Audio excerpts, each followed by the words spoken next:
My name is Emily, and I'm 32. I'm sitting in this cold Ohio courtroom, clutching a faded wedding photo of me and my husband Nathan. His laughter echoes as he signs our divorce papers, each chuckle slicing through my heart. How did we get here? How did love turn to this cruel mockery? My hands shake, not just from hurt, but from a secret I've buried for years. A stranger in a sharp suit watches me from the back, her eyes locked on mine. What does she know? Have you ever been betrayed by someone you trusted? Share where you're watching from hit like and subscribe to uncover this journey with me. 2 years ago, our little house in Ohio felt like a haven. I was 32, pouring my heart into freelance graphic design while Nathan ran the hardware store downtown. Mornings were coffee and quick kisses before he left, his smile promising we'd catch up later. But then he started staying out late, blaming extra shifts. I noticed his shirts freshly ironed, smelling of cologne I didn't buy. My stomach twisted, but I pushed it down, telling myself I was reading too much into it. One evening, I was hunched over my laptop tweaking a client's logo when Nathan walked in past 10. His eyes darted away as I asked about his day. "Just work," he said, voice too smooth. I wanted to believe him. I needed to. Over dinner, I tried joking about his new scent, but he just grinned and changed the subject. That grin used to melt me. Now it felt like a wall. My best friend Rachel came over the next day, her curly hair bouncing as she plopped onto my couch. She'd always been the one to call things as she saw them. "You okay, Em?" she asked, her brow furrowing. I spilled everything: the late nights, the cologne, the way Nathan's laugh didn't reach his eyes anymore. She leaned forward, her voice low. "Trust your gut, girl. Something's off." I laughed it off, but her words stuck heavy as the mug in my hands. Then my sister Hannah showed up, her suitcase scraping the porch. She'd lost her job in Columbus and needed a place to crash.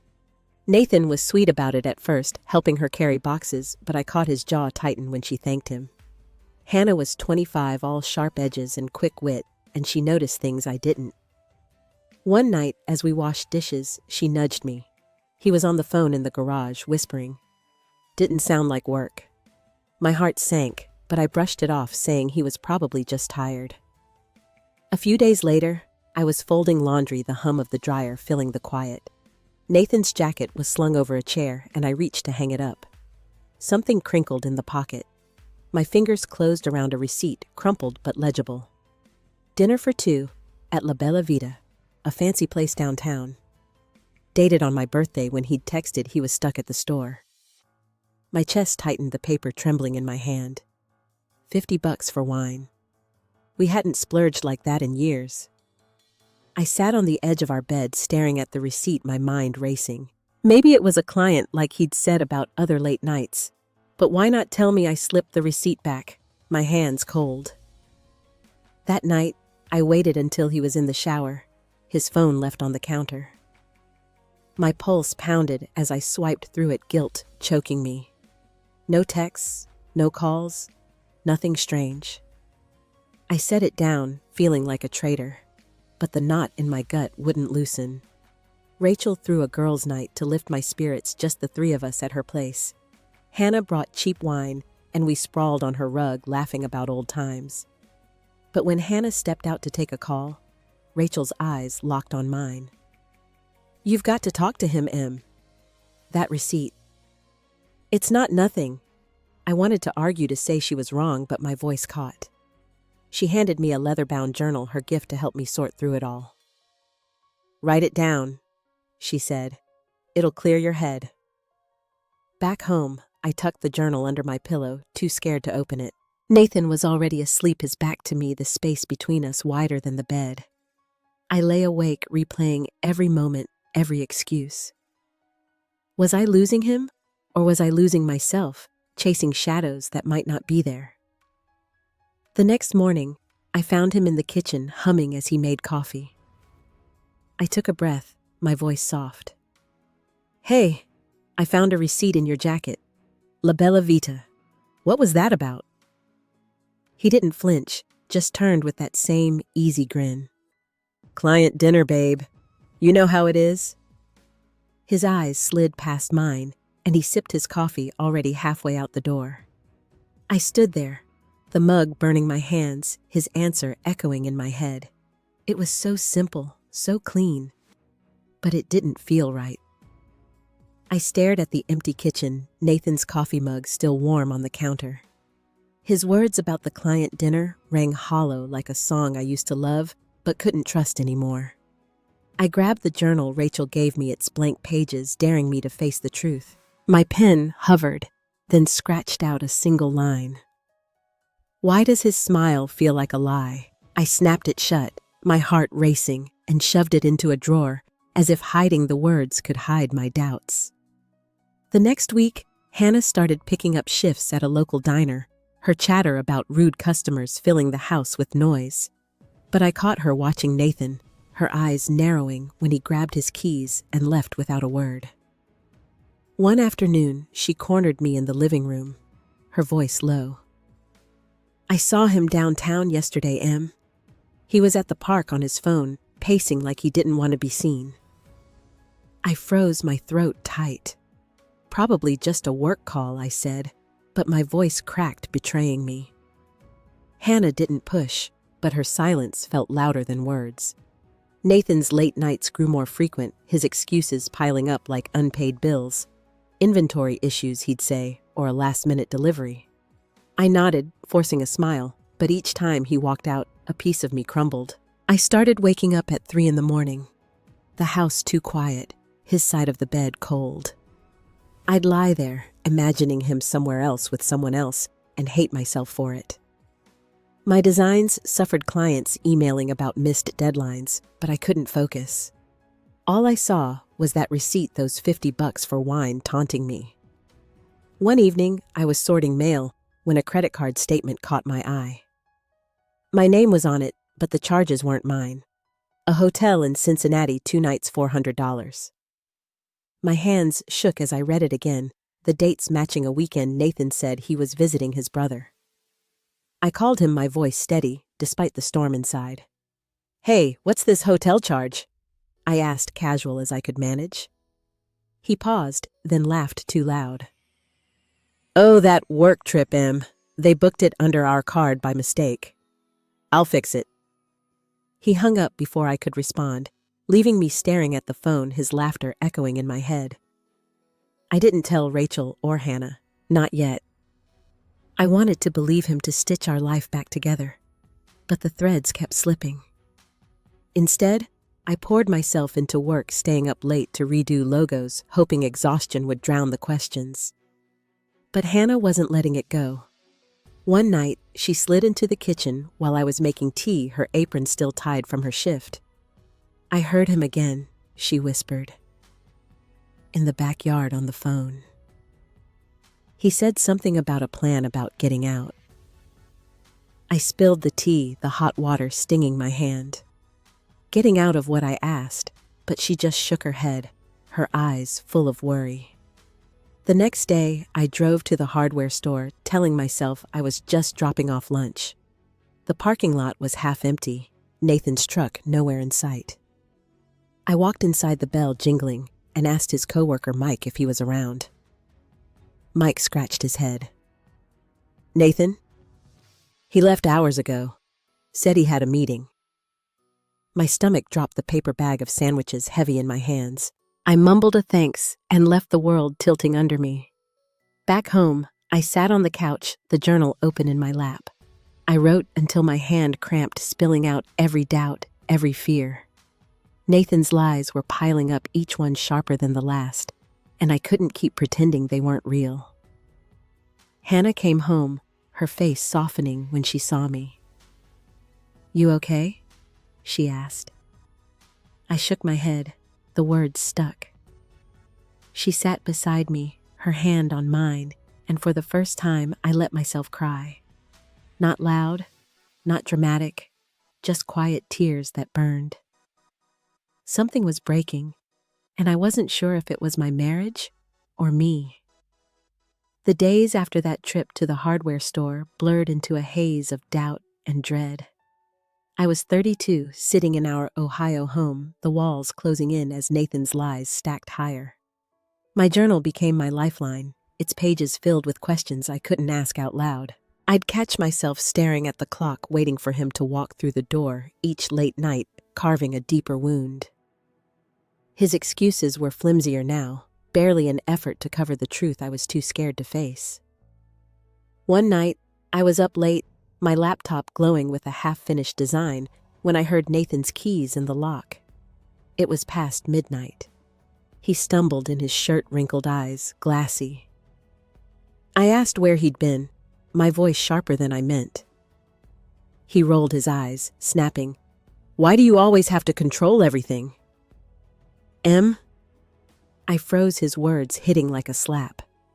He'd never spoken to me like that, not in 7 years of marriage. I mumbled an apology, hating how small I felt, but he just grabbed a beer and disappeared to the garage. The next morning, I found his phone on the kitchen counter screen, lit with a new message. My heart pounded as I glanced at it, just a glimpse before guilt stopped me. "Meet me tomorrow, same place." No name, just a number. I set it down, my hands trembling, and told myself it could be work. But the lie tasted bitter. When Nathan woke up, he was all smiles, kissing my forehead like nothing happened. I forced a smile back, my stomach churning, and watched him leave his truck, kicking up dust down the street. Hannah was at the diner most days, but when she was home, her eyes followed Nathan like a hawk. One afternoon, she pulled me aside in the laundry room, her voice hushed. "I saw him at a cafe downtown M, with some woman. They were laughing close like they didn't care who saw." My chest tightened, the air too thick to breathe. "Who was she?" I asked, barely a whisper. Hannah hesitated, her face soft with pity. "I don't know, but it didn't look like a client." I nodded, numb, and turned back to folding towels, each crease a distraction from the truth. I couldn't tell Rachel yet. She'd push me to do something, and I wasn't ready. Instead, I buried myself in work, taking on extra gigs to keep the lights on. But money was another problem. I checked our joint account one evening, expecting the usual balance, but it was nearly drained. Thousands gone, transferred out in chunks over weeks. My pulse raced as I scrolled through the transactions, each one a betrayal. Nathan hadn't said a word about moving money. I called him, my voice shaking. "Where's our savings, Nathan?" He laughed, casual as ever. "Just some investments, babe. Don't worry, it's all good." "Investments?" I pressed, but he cut me off, saying he was busy, and hung up. That night, I sat at the dining table, the bank statements spread out like a crime scene. My journal lay open, ink smearing where my tears hit the page. I wrote about the woman Hannah saw, the money vanishing, Nathan's coldness. Every word felt like admitting I'd failed, like I'd let our marriage slip through my fingers. I thought about my mother, Diane, who'd always said a good wife keeps her man happy. Was this my fault? Had I pushed him away? The questions gnawed at me, relentless.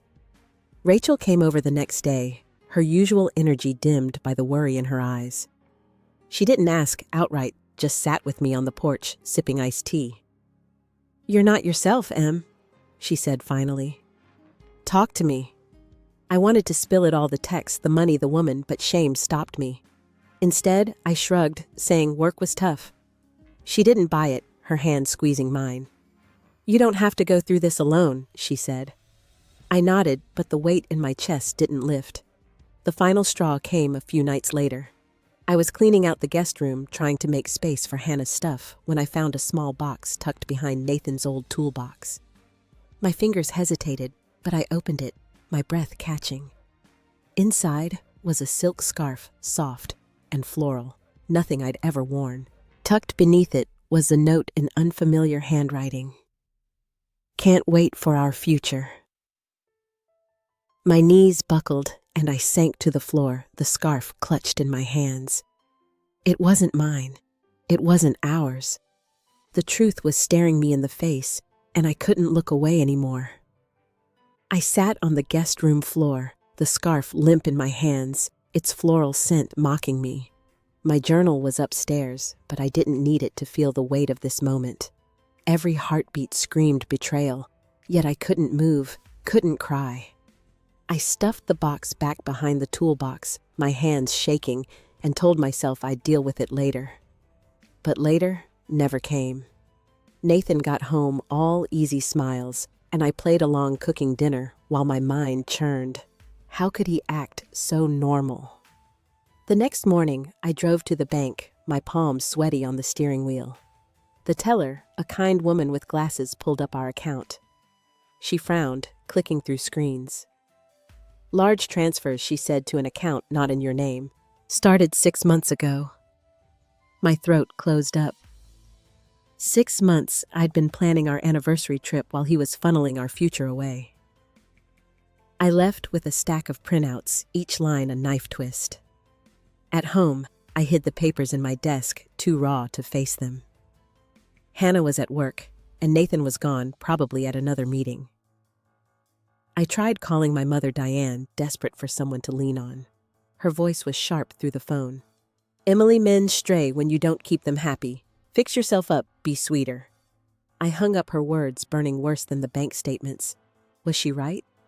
Was I the problem? I looked in the mirror, my tired eyes staring back, and felt like a stranger. That evening, Nathan came home late again, his boots heavy on the porch. I was at the kitchen table pretending to work when he dropped his keys and muttered about a rough day. I couldn't hold it in. I asked about the transfers, my voice low but firm. His face hardened, eyes narrowing. "Why are you digging in? It's just business. You wouldn't understand." He stormed out, leaving me with the echo of the slamming door. I sat there numb, his anger confirming what I feared. He was hiding more than money. Hannah got home from her shift, her apron slung over her shoulder. She saw my face and stopped dead. "What happened?" she asked, sitting across from me. I couldn't speak, just slid the bank printouts toward her. Her eyes widened as she scanned them, her fingers tightening on the pages. "This isn't right, Em. He's stealing from you." I shook my head, not ready to hear it, but her words sank in heavy and undeniable. She reached for my hand, but I pulled away, too ashamed to be comforted. The next day, my mother showed up unannounced, her purse clutched tight like she was on a mission. She sat on my couch, her lips pursed, and launched into a lecture. "You're pushing Nathan away with all this suspicion, Emily. A good wife trusts her husband." I wanted to scream, to show her the scarf, the statements, but I just knotted my throat too tight for words. She left after an hour, and I collapsed onto the couch, her judgment piling onto my own. I stopped sleeping, my mind replaying every moment I'd missed. The late nights, the texts, the money, the woman Hannah saw. I started noticing other things: Nathan's new watch, shiny and expensive when we were supposedly broke. A parking ticket from a city we hadn't visited together, tucked in his glove box. Each clue was a thread, weaving a truth I couldn't escape. My journal filled with jagged sentences, my handwriting barely legible. I wrote about the woman, about losing him, about losing myself. One night, I was alone in the living room, the TV on mute, when I heard Nathan's truck pull in. It was 2 a.m. He didn't come inside, just sat in the driveway, his silhouette lit by his phone screen. I watched from the window, my breath fogging the glass as he typed furiously, then laughed, a sound that chilled me. Who was he talking to? What was so funny? I wanted to run out, demand answers, but my feet wouldn't move. Instead, I sank to the floor, my back against the wall, and let the darkness swallow me. The man I loved was a stranger, and I was drowning in the wreckage of our life. Back in that Ohio courtroom, my hands gripped the edge of the table, the wood cool under my palms. Nathan's across the room, his pen scratching the divorce papers, that smug laugh still ringing in my ears. I'm 32, and the past year has carved me hollow. My mind flips back to the night it all shattered, the moment I couldn't unsee. The scarf, the note, the bank accounts, they were clues, but nothing prepared me for the truth that broke me open. It was a rainy Thursday months ago, the kind of drizzle that soaks you slow. I was in our living room sorting through bills when Nathan came home early for once. His hair was damp, his jacket slung over his arm, and he looked at me like I was a stranger. I'd been holding on to the box. I found the scarf and note burning a hole in my thoughts. I couldn't wait anymore. My voice was steady, though my insides shook. Nathan, we need to talk. What's this? I held up the scarf, the note pinched between my fingers. He froze just for a second, then smirked, leaning against the counter. Found my gift, huh? It's nothing, Em. Just something I picked up. His casual tone was a slap, but I pressed on my heart, hammering. A gift? For who?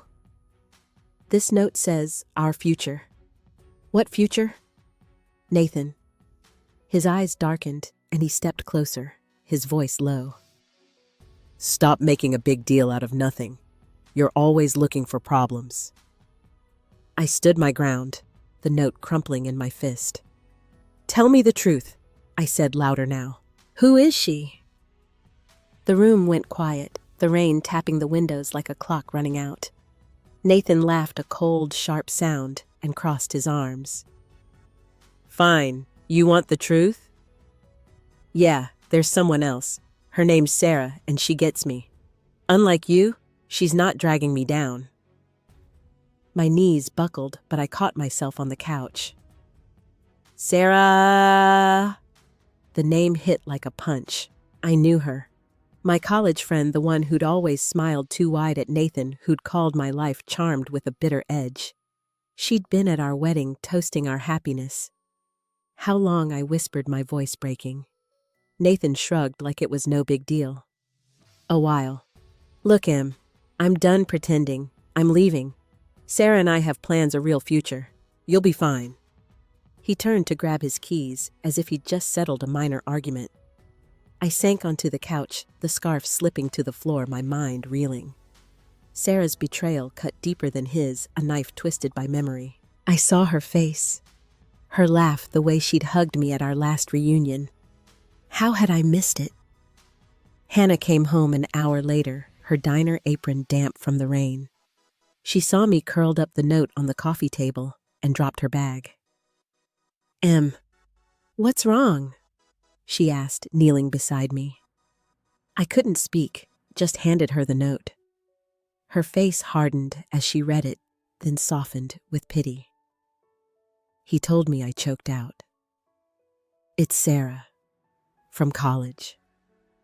Hannah's jaw clenched, but she didn't say anything, just pulled me into a hug. I didn't cry, not yet. I was too stunned, too raw. That night, I sat alone in our bedroom, the bed too big without him. Nathan had packed a bag and left his truck roaring down the street.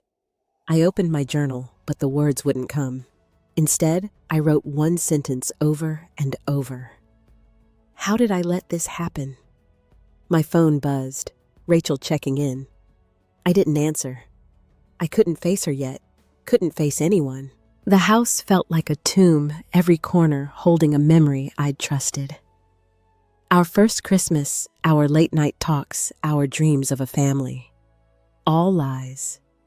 The next morning, Hannah sat me down at the kitchen table, her laptop open. I've been keeping something from you, she said, her voice careful. I followed Nathan a few times. He's been moving money, Em. A lot. To an account with Sarah's name on it. She slid a folder toward me, filled with photos and bank records. I stared at the grainy images, Nathan and Sarah at a hotel, laughing, his arm around her. My stomach turned, but I kept looking, each photo a nail in the coffin of our marriage. He's been stealing from us, Hannah said. From you. I pushed the folder away, my hands trembling. "Why didn't you tell me sooner?" I snapped, my voice sharp with hurt. Hannah flinched, her eyes filling. "I wanted proof, Em. I didn't want to break your heart without it." I stood up, pacing, my anger spilling over. "You should have told me," I shouted, then stopped, ashamed. She was trying to help, and I was lashing out. "I'm sorry," I whispered, "but the damage was done." She nodded, her face tight, and left me alone with the folder. The truth was suffocating, and I was drowning in it. I stood in the kitchen, Hannah's folder of evidence opened, the photos of Nathan and Sarah staring up at me. My chest felt like it was caving in, each breath a struggle. I was 32, and my world was unraveling in our quiet Ohio home. I shoved the folder into a drawer, unable to look anymore, but the images burned behind my eyes. I needed air, needed to move, so I grabbed my coat and drove, no destination, just the hum of the engine to drown my thoughts. I ended up at the park downtown, the same one Hannah mentioned seeing Nathan with Sarah. It was dusk, the swings creaking in the breeze. I sat on a bench, my hands stuffed in my pockets, when I heard his laugh. My head snapped up. There across the field was Nathan, his arms slung around Sarah, her head tilted back as she giggled. They didn't see me, didn't know I was watching their stolen moment. My stomach twisted, bile rising, but I couldn't look away. Sarah's hair caught the fading light, and I remembered her at my college graduation, clapping louder than anyone. She'd called me her best friend, but now she was here stealing my life. Nathan leaned in, whispering something, and they laughed again, oblivious to the world. I wanted to scream, to run over and demand answers, but my body wouldn't move. Instead, I sat frozen, a stranger in my own story, watching the man I loved build a future without me. I don't know how long I stayed there, but the sky darkened, and they left hand in hand. I drove home, my knuckles white on the wheel, and found Hannah waiting, her face pale. "You okay?" she asked, but I just shook my head and went upstairs. My mother called, her voice bright, oblivious. "I heard Nathan's moving out, Emily. Maybe it's for the best. You can start fresh." I gripped the phone, my voice low. "He's not just moving out, Mom. He's been cheating with Sarah." She gasped, then went silent, finally muttering, "Well, you must have done something to push him away." Her words were a gut punch. I hung up, my hands shaking, and threw the phone onto the bed. The room spun, every memory of Nathan tainted. Our first date, his proposal by the lake, the way he'd promised forever. Had it all been a lie? I opened my laptop, desperate for distraction, and checked our bank account again. Another transfer, bigger this time, to the same account Hannah flagged. My blood boiled. He wasn't just leaving me. He was stripping me bare, taking everything we'd built. The doorbell rang, and I dragged myself downstairs, expecting a delivery. Instead, it was Rachel, her eyes fierce. Hannah told me everything she said, stepping inside. "Why didn't you call me?" I tried to speak, but my voice cracked, and I collapsed into her arms, the tears finally coming. She held me, not saying a word, as I sobbed for the life I'd lost. When I pulled back, she handed me a business card. "A lawyer," she said. "You need to fight this, Em." I nodded, but inside, I felt hollow, like fighting was pointless. That night, I overheard Nathan on the phone in the garage, his voice muffled, but clear enough. "Yeah, she doesn't suspect a thing," he said, laughing. "We're set, Sarah. Just a few more weeks." My heart stopped. He wasn't just cheating. He was planning, scheming like I was a hurdle to clear. I backed away, my bare feet silent on the floor, and locked myself in the bathroom. The mirror showed a woman I didn't recognize, eyes swollen, face pale. I sank to the tiles, my hands over my mouth to muffle the scream clawing at my throat. The next day, I found a letter in the mailbox addressed to me in Nathan's handwriting. My pulse raced as I tore it open. It was short, brutal. "I'm done, Emily. Don't make this harder than it needs to be. You'll get nothing." I read it again, the words blurring through tears. He'd taken my trust, my money, my future, and now he was taunting me. I crumpled the letter, my body shaking, and felt something snap inside. I was alone, betrayed by my husband, my friend, even my mother's words. The world I'd known was gone, and I was falling with nothing to catch me. Months before that courtroom, I was 32, sitting in a cramped Ohio apartment, the ink on Nathan's cruel letter still fresh in my mind. Its words, "You'll get nothing," looped in my head, but something shifted that morning. I was done breaking. I'd lost my marriage, my savings, my trust, but I wasn't going to lose myself. My journal lay open on the coffee table, its pages a map of my pain. I picked up a pen and wrote one new word: enough. Rachel's lawyer card was still tucked in my wallet, a quiet promise. I called the number, my voice steady despite the knot in my chest. Amanda, the lawyer, answered with a calm professionalism that grounded me. I spilled everything: Nathan's affair with Sarah, the stolen money, the forged signatures. She listened, then said, "We can fight this, Emily. He's not untouchable." Her words lit a spark. For the first time in months, I felt a flicker of power. I met Amanda at her office downtown, a small space cluttered with files and coffee mugs. She was sharp, her dark hair pulled back, her questions cutting through my fog. "Show me everything," she said. I handed over Hannah's folder, the photos, the bank records, the note. Her eyes narrowed as she flipped through it. "He's been sloppy," she said, tapping a pen. "Forging your signature? That's fraud. We'll nail him." I nodded, my hands clasped tight, hope battling fear. Could I really do this? Back home? I dug through old boxes in the closet looking for anything to ground me. My fingers brushed a dusty notebook from college, its pages filled with sketches and a business plan I'd written at 20. Custom art prints, a dream I'd shelved when I married Nathan. I sat on the floor reading my younger self's words, her ambition like a stranger's. But the idea stuck, a seed taking root. If Nathan thought I was nothing, I'd prove him wrong. I set up a corner of the apartment as a studio, my laptop humming with design software. Late at night, when the world was quiet, I sketched, pouring my hurt into bold lines and soft colors. A floral print inspired by the pain of that scarf came first. I posted it online, my hands shaking as I hit publish. Within hours, orders trickled in, strangers leaving comments about how the piece spoke to them.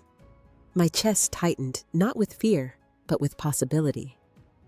Hannah noticed the change, her eyes lighting up when she saw my sketches. "You're glowing, Em," she said one morning, pouring coffee.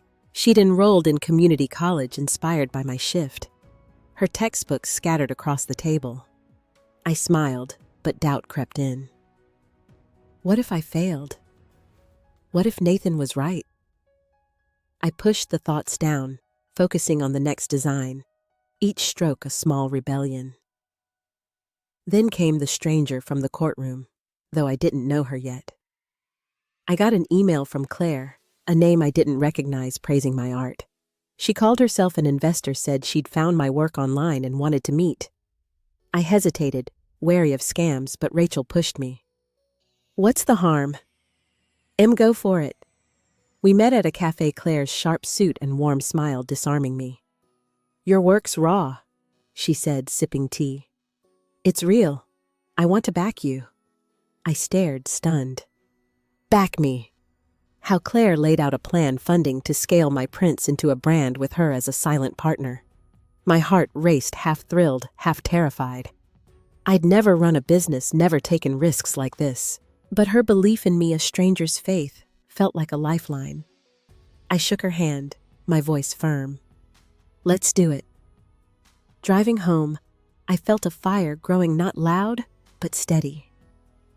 Nathan had tried to bury me, but I was digging myself out one choice at a time. The cafe meeting with Claire was a spark. but it was the hours after alone in my Ohio apartment that fanned it into a flame.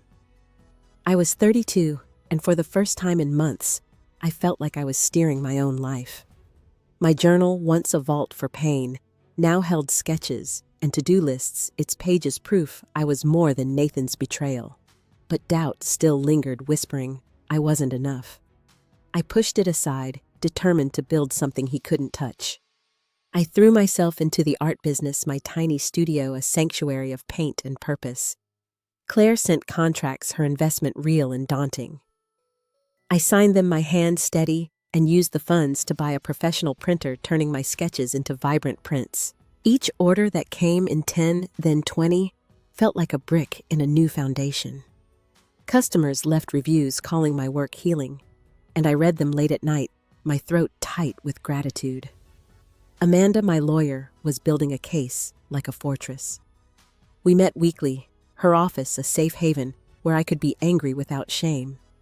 She'd uncovered more. Nathan had funneled my freelance earnings into his and Sarah's account, using my signature on forms I'd never seen. "It's enough to bury him," she said, her eyes fierce. I nodded, my resolve hardening, but fear still gnawed. What if he fought back? What if I lost everything again?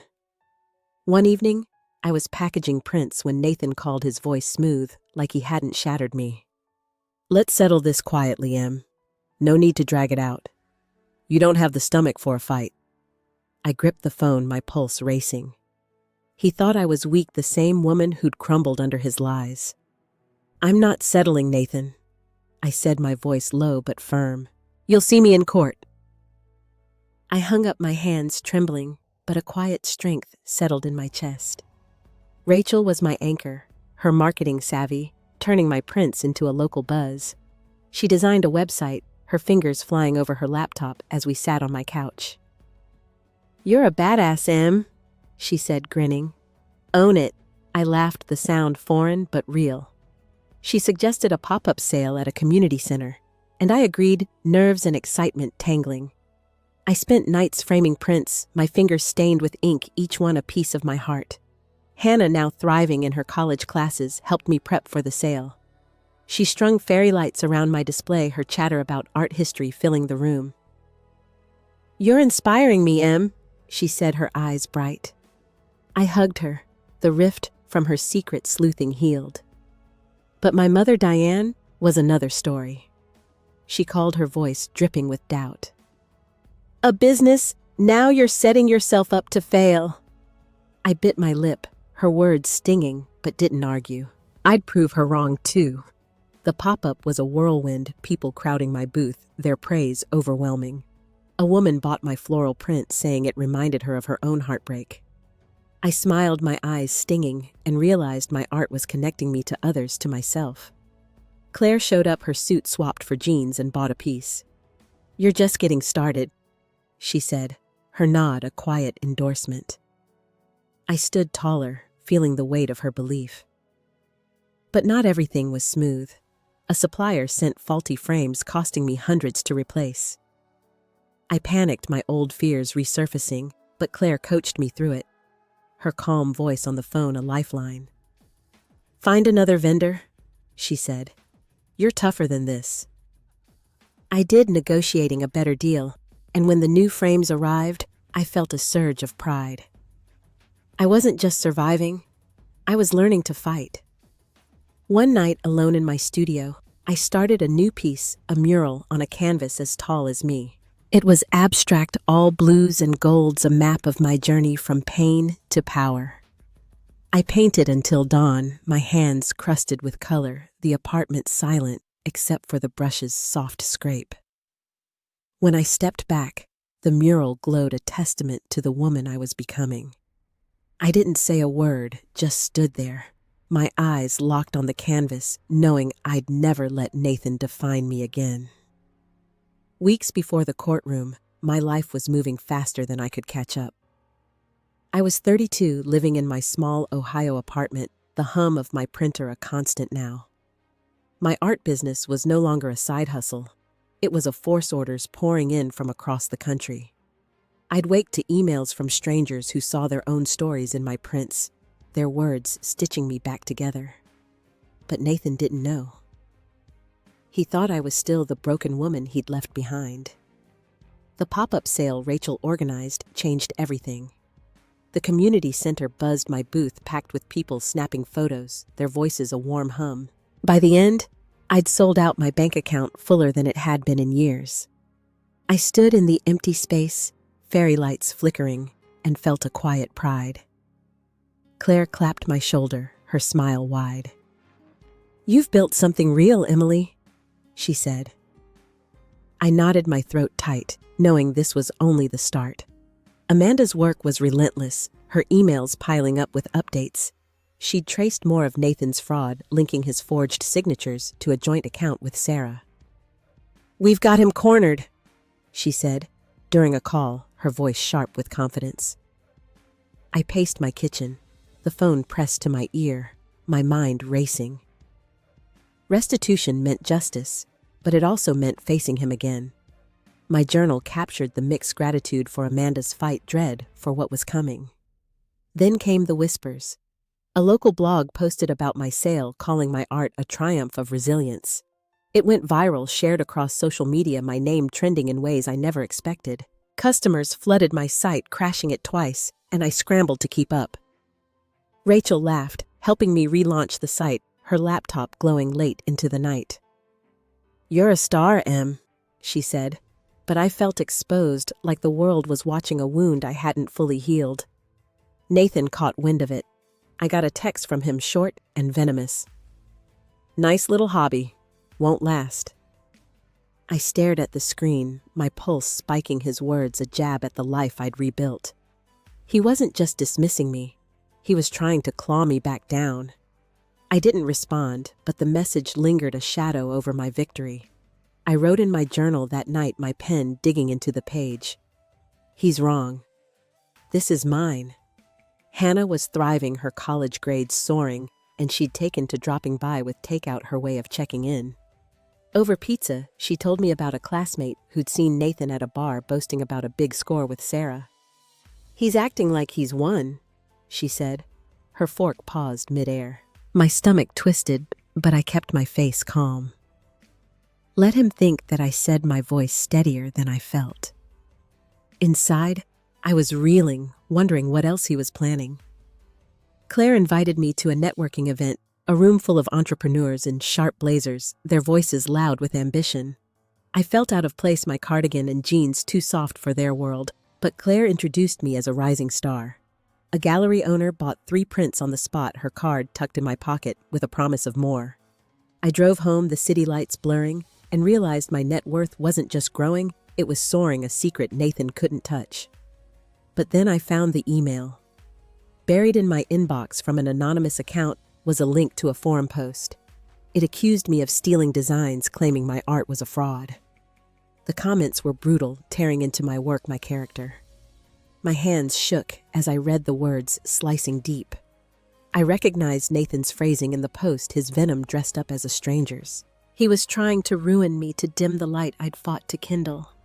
I sat at my desk, the screen glowing, my breath shallow, and felt the world pause, heavy with his hate. I stared at the forum post, its accusations glowing on my screen. Nathan's shadow behind every word. I was 32, alone in my Ohio apartment, the weight of his sabotage pressing down. My hands hovered over the keyboard, itching to fire back, but I closed the laptop instead. Silence was better. I walked to my studio corner, the murals blues and golds catching the lamplight, and let my fingers trace its edges. This was mine. He couldn't take it. The next morning, I called Claire, my voice tight but steady. She listened as I explained the post, her silence heavy. "Send me the link," she said finally. "We'll handle it." By noon, she'd traced the anonymous account to a local IP close enough to Nathan's store to confirm my suspicions. Her team issued a statement calling the claims baseless, and my customers rallied, flooding the forum with support. Their comments: "Her art saved me. She's the real deal. were a lifeline pulling me back from the edge. Rachel showed up that evening, her arms full of groceries. "We're cooking," she said. No arguments. As we chopped onions, she told me about a reporter wanting to cover my story, a chance to share my art's truth. I hesitated, the exposure daunting, but nodded. "Let's do it," I said, my voice firmer than I felt. She grinned, but her eyes held worry, like she saw the cracks I was hiding. Amanda's next call was a gut punch. She'd found emails between Nathan and Sarah joking about draining my accounts before I caught on. "They're careless, Emily," she said, her tone sharp. "This strengthens our case." I sat on my couch, the phone warm against my ear, and felt a strange calm. Their cruelty was their mistake, and Amanda was turning it into my weapon. But the victory felt hollow, their laughter and those emails echoing in my head. Hannah graduated college that week, her cap and gown a burst of color in my gray world. At her ceremony, she dedicated her degree to me, her voice breaking over the mic. My eyes stung pride, mixing with guilt for the distance I'd let grow between us. After we walked to a diner, her arm linked with mine. "You're unstoppable, Em," she said, but her smile faltered when she mentioned seeing Nathan downtown, his face sour like he'd heard about my success. I shrugged, but inside, I braced for his next move. My mother Diane sent a card, her handwriting stiff. "I'm sorry for doubting you. I'm proud." I read it twice, the words foreign after her years of judgment. I tucked it away, not ready to forgive, but the gesture lingered a crack in the wall between us. At night, I wrote in my journal, not about Nathan, but about Hannah's pride, Claire's trust, Rachel's loyalty. They were my strength, not the money piling up. The reporter's article dropped a full spread with photos of my prints and quotes from customers. It called me a phoenix rising from betrayal, and my sales spiked again, orders coming from Europe, Australia, places I'd never dreamed of reaching. But with the spotlight came whispers. A neighbor stopped me at the mailbox, her eyes curious. "Is it true Nathan's in trouble?" she asked. I smiled polite and said nothing, but her question hung heavy. The town's gaze, a new kind of pressure. Then Nathan struck again. A package arrived, no return address, just a USB drive inside. I plugged it in, my heart pounding, and found a single video, Nathan sitting in a dim room, his voice low. "You think you're winning, Em. You're nothing without me. This is just the start." The screen went black, his words looping in my mind. I sat on the floor, my back against the wall, the USB cold in my hand. My success was a threat, and he was a cornered animal ready to bite. I didn't cry, didn't scream. I just stared at the mural, its colors blurring, and felt the air grow thin, like I was falling again. Days before the courtroom, I woke to the soft light of dawn filtering through my Ohio apartment's curtains. I was 32, and for the first time in months, the silence didn't scare me. My studio corner hummed with finished prints, the air thick with the scent of ink and coffee. I stood in front of my mural, its swirls of blue and gold, a quiet testament to my survival. My journal sat on the table, its pages no longer a cry for help, but a record of who I'd become. I walked to the window, the street below stirring with early risers. A year ago, I'd have seen Nathan's betrayal in every shadow. But now, I saw neighbors' kids on bikes, life moving forward. I'd spent so long running from pain, but here in this small space I'd carved out, I was learning to stand still. I poured coffee, the mug warm in my hands, and let my mind wander not to him, but to me. Hannah had moved out last week, her new apartment just across town. She'd left a note on my fridge, her handwriting. Bold. "You're my hero. M." I smiled, tracing the words. Her absence left the apartment quieter, but her pride filled the gaps. I called her just to hear her voice, and we laughed about her noisy neighbors, the sound grounding me. Claire stopped by later, her usual sharp suit traded for a sweater, her presence easy. We sat on my couch, sipping tea, and she told me about her first business, how she'd failed before she flew. "You're different, Emily," she said, her eyes steady. "You're not just surviving, you're creating." Her words settled deep like a stone in calm water. I told her about my college dreams, the ones I'd buried, and she nodded like she'd known all along. I spent the afternoon sorting through old letters, not Nathan's, but mine notes I'd written to friends, to myself before life got heavy. One was to my grandmother, penned after her funeral, promising to make her proud. I'd forgotten that girl, her fire, but I felt her now stirring in my bones. I tucked the letter into a frame, its edges worn, and hung it beside my mural, a quiet vow to keep going. Rachel planned a dinner, just us, at a diner we used to haunt. The neon sign buzzed as we slid into a booth, the smell of fries and grease wrapping around us. She didn't ask about the case, or Nathan, just talked about her new job, her bad date, her life. I listened, really listened, and realized how much I'd missed this being present, not lost in hurt. She reached across the table, her hand on mine. "You're back, Em," she said, and I smiled, feeling the truth of it. Alone that night, I sat on my balcony, the air cool against my skin. The stars were faint, but I found one brighter than the rest, and thought of my grandmother's stories, how she'd said, "Light always finds a way." I wasn't whole, not yet, but I was here, breathing, building. My journal stayed closed. I didn't need to write this moment. I just lived it, my eyes on that star, my heart steady, ready for whatever came next. The morning after Rachel's dinner, I woke early. My Ohio apartment bathed in soft gray light. I was 32, standing at a crossroads I hadn't seen coming. The weight of Nathan's betrayal, once a storm, had settled into something quieter, like dust after a wind. I didn't need to rage anymore. I slipped on a sweater and walked to the small patch of dirt behind my building, a neglected corner I'd claimed as my own. My hands dug into a bag of soil, the earth cool and grounding. I planted bulbs, tulips, my grandmother's favorite, their promise of spring tucked beneath the surface. Each scoop of dirt felt like a choice, not to forget the pain, but to grow through it.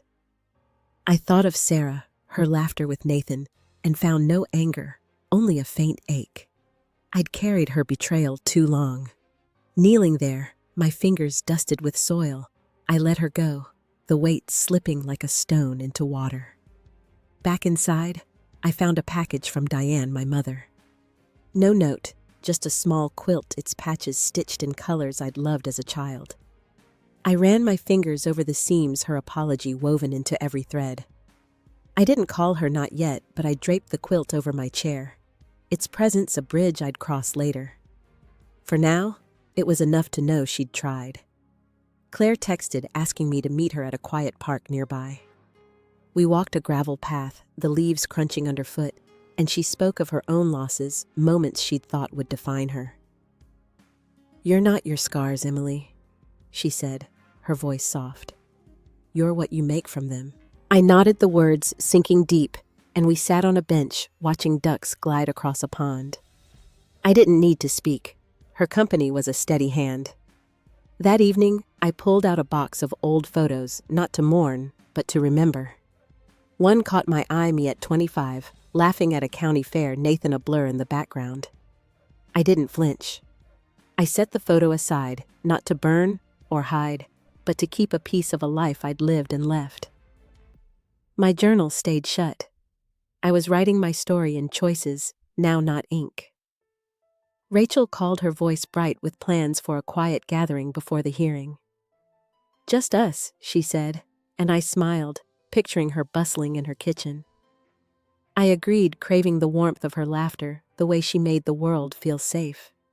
But before I hung up, I asked her to add one thing, a toast to new beginnings, not just mine, but ours. She laughed, promising to make it epic. Alone again, I stood in my studio, the mural's colors softer in the fading light. I didn't need to paint tonight, didn't need to prove anything. I just stood, my breath even, and looked at the life I'd built. The hearing loomed, but it wasn't my ending. It was a door, one I'd walk through with my head high. I stepped outside, the night air cool, and closed my eyes, letting the quiet wrap around me like a promise.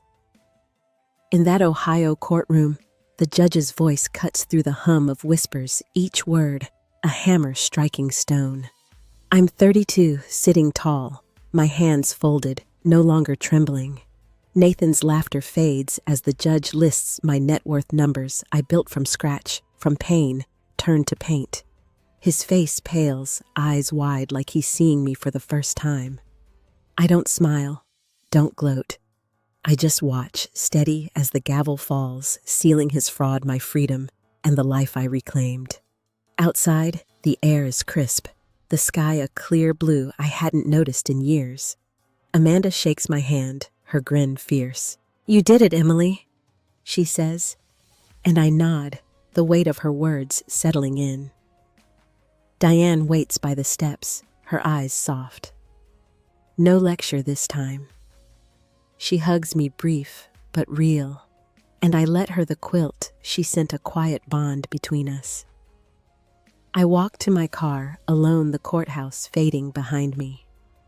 Back home, my apartment feels different, not bigger, just mine. I light a candle, its glow warm against the dusk, and sit at my kitchen table, a new habit. No phone, no laptop, just me and a cup of tea, steam curling upward. I used to fill every silence with work or worry, but now I let it be, let myself be. The tulip bulbs I planted are sprouting green tips, pushing through the dirt, proof that growth comes slow but sure. Claire calls, her voice bright, with an offer, a partnership to take my art global. I listen, my heart steady, and say yes, not out of need, but choice. We talk for an hour about ideas, not pain, and when I hang up, I feel a quiet thrill, like stepping into a room I'd only dreamed of. Hannah texts a photo of her new office, her smile wide. Miss you, Em. She writes, and I reply, planning a visit, our lives woven but free. I walk to my studio, the space now organized, shelves neat with supplies. A new canvas waits blank, not daunting, but inviting. I don't paint yet, just stand there breathing in the scent of turpentine and possibility. My life isn't perfect. Bills still come, doubts still whisper. But I'm not running from them anymore. I'm here whole in a way I hadn't thought possible, my roots deeper than the hurt that tried to uproot me. Rachel's gathering last night lingers in my mind, our toast to new beginnings, glasses clinking under string lights. She'd pulled me aside after, her eyes serious. You're different, Em. Stronger. I'd shrugged, but her words stayed a mirror to the woman I'd become. I think of the women I met at the shelter, their stories echoing mine, their courage, a quiet fire. I'd left a check, not for applause, but because I knew their road knew they'd walk it too. I open a drawer, not for my journal, but for a small wooden box, a gift from my grandmother's estate. Inside is her brooch, simple silver, worn from her years of wearing it.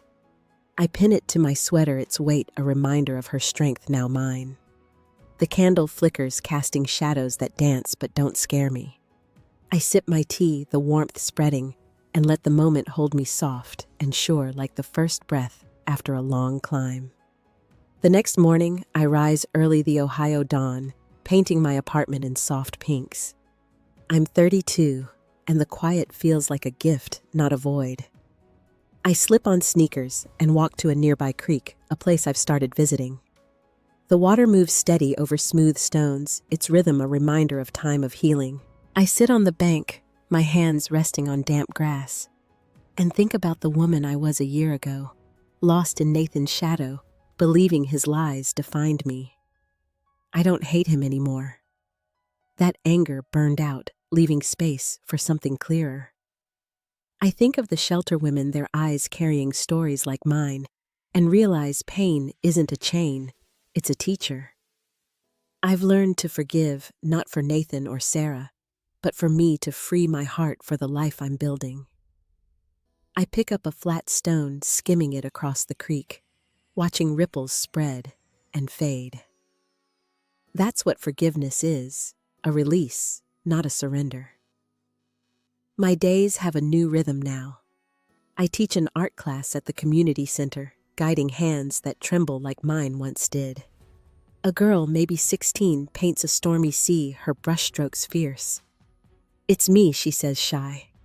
I nod, seeing my own journey in her lines. I'm not saving anyone, just offering a space to create, to heal. It's enough. My evenings are for walks, for calls with Hannah, for sketching ideas that spill out faster than I can draw. I think of Diane, her quilt now folded on my bed, a silent truce. We're not close, not yet, but I call her sometimes, her voice softer each time. Rachel's planning a trip, just us, to a cabin by a lake, and I'm already counting the days, picturing our laughter under starlight. Claire's partnership is growing, my art reaching galleries I never dreamed of. But it's the small moments, a customer's thank you note, a student's smile, that anchor me. The lesson isn't loud.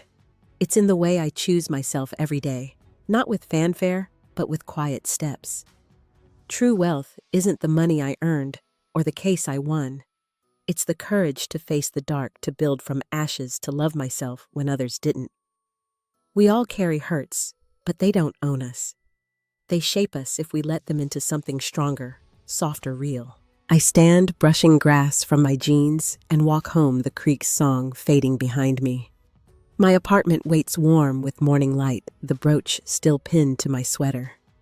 I'm not done growing, but I'm here, alive, whole. That's my victory, not the courtroom, not Nathan's shock. It's the life I chose, the one I'll keep choosing, one steady breath at a time. What moment made you realize your own strength? Share it in the comments. I'd love to hear your story. If this journey resonated, please like, subscribe, and share it with someone who needs it. Thank you for being here, for listening. Here's to healing, to new beginnings, and to you.